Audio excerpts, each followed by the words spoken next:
Bienvenue sur Archipel. Aujourd'hui, je vous propose de redécouvrir un animal que vous pensez connaître, la baleine.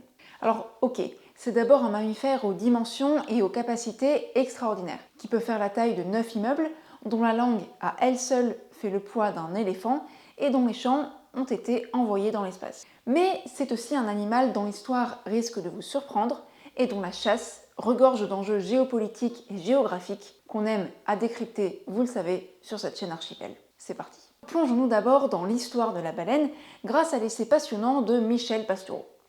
Alors l'historien, il nous rappelle d'abord que si la baleine est aujourd'hui un animal sympathique et adoré des enfants, elle a longtemps été perçue comme une créature terrifiante. Alors pourquoi ça? Eh bien parce que dans la mythologie grecque, elle est identifiée au monstre marin envoyé par Poséidon, le dieu de la mer, pour dévorer Andromède. Et parce que dans la Bible, elle est identifiée à l'animal dans le ventre duquel le prophète Jonas va séjourner 3 jours pour s'être opposé à Dieu. Ça vous dit pas quelque chose? Ouais, c'est bien ce qui arrive aussi au père de Pinocchio, comme quoi les références bibliques elles sont partout. Et puis on trouve aussi dans la Bible la figure du Léviathan, un monstre marin redoutable représenté sous la forme d'une gueule ouverte qui avale les âmes pour les mener en enfer. Bon, du coup, pas étonnant qu'au Moyen-Âge, la baleine apparaisse dans les bestiaires comme un poisson à écailles redoutable, voire diabolique, qui engloutit les navires, ou, plus rigolo, qui trompe les marins en se faisant passer pour un rocher où l'on peut accoster tranquillement avant de se retourner et d'envoyer tout le monde à la flotte. Et la crainte qu'inspire la baleine, il y a un roman célèbre qui en témoigne, c'est Moby Dick. Écrit par Herman Melville, il relate la traque par le capitaine Achab de la baleine blanche qui a emporté sa jambe.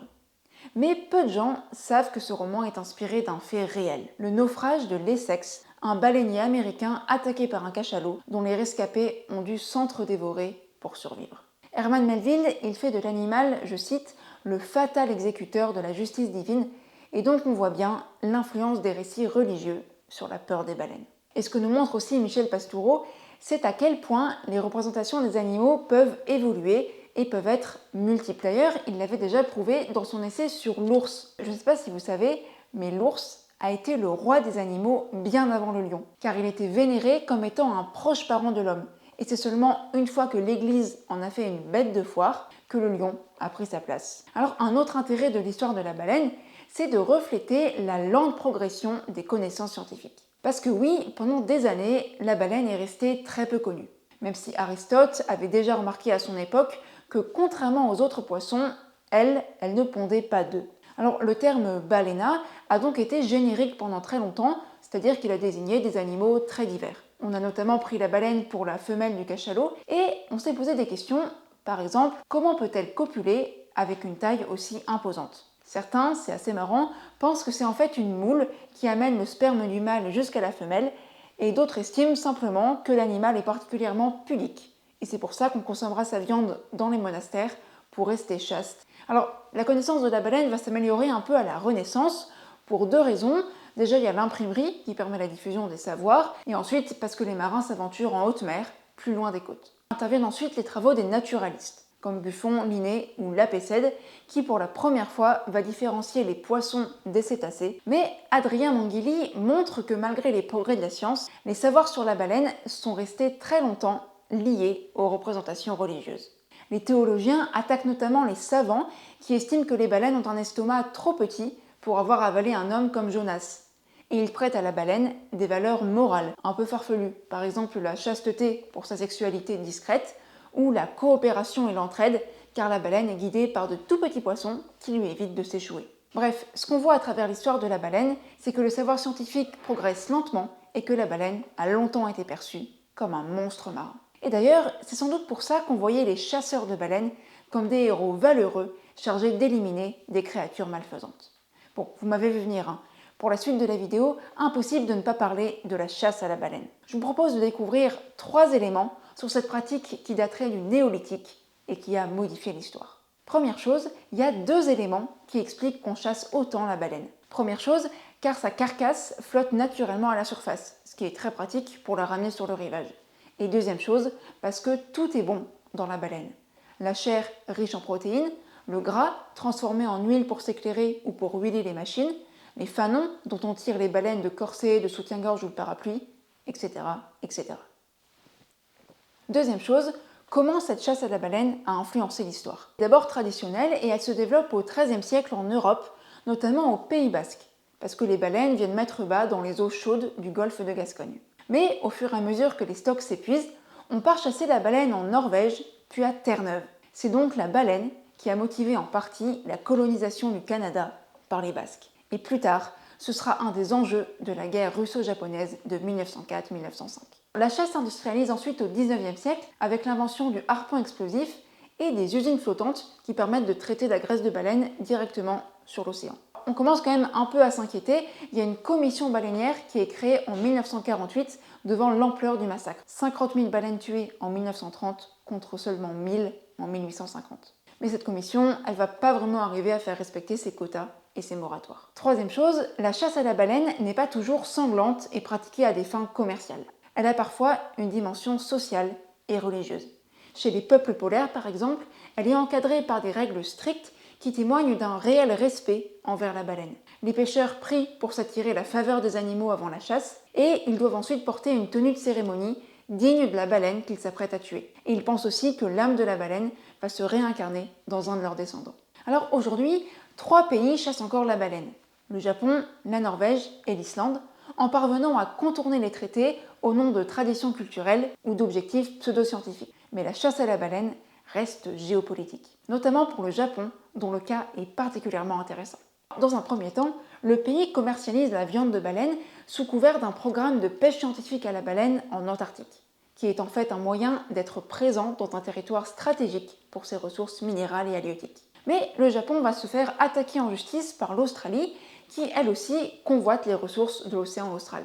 Il va donc abandonner ce programme de chasse scientifique, mais il annonce en 2018 reprendre la chasse commerciale à la baleine dans ses eaux territoriales. Cette décision, elle peut étonner, puisqu'elle expose le Japon aux critiques internationales et qu'elle contredit clairement les engagements écologiques du pays. On sait aussi que la consommation de viande de baleine au Japon, elle a chuté de 99% depuis 1960.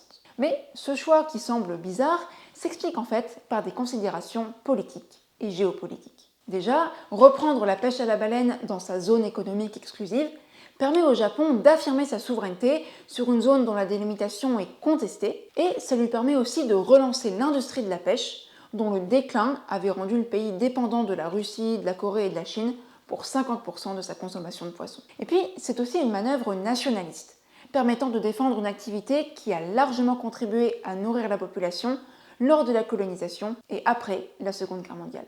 La chasse à la baleine, ensuite, est aussi devenue un enjeu identitaire, un moyen de défendre une particularité culturelle et une tradition soi-disant ancestrale, et de s'opposer à l'impérialisme culturel des Occidentaux, dont l'interdiction de la chasse à la baleine est perçue comme une attaque culturelle fondée sur un préjugé sur la culture japonaise. Et puis enfin, on peut rappeler que plusieurs hommes politiques japonais sont issus des villes de tradition baleinière et fortement liés à cette industrie, ce qui n'a fait que renforcer la décision du Japon. Mais même si la baleine aujourd'hui n'est presque plus chassée, elle reste un enjeu stratégique.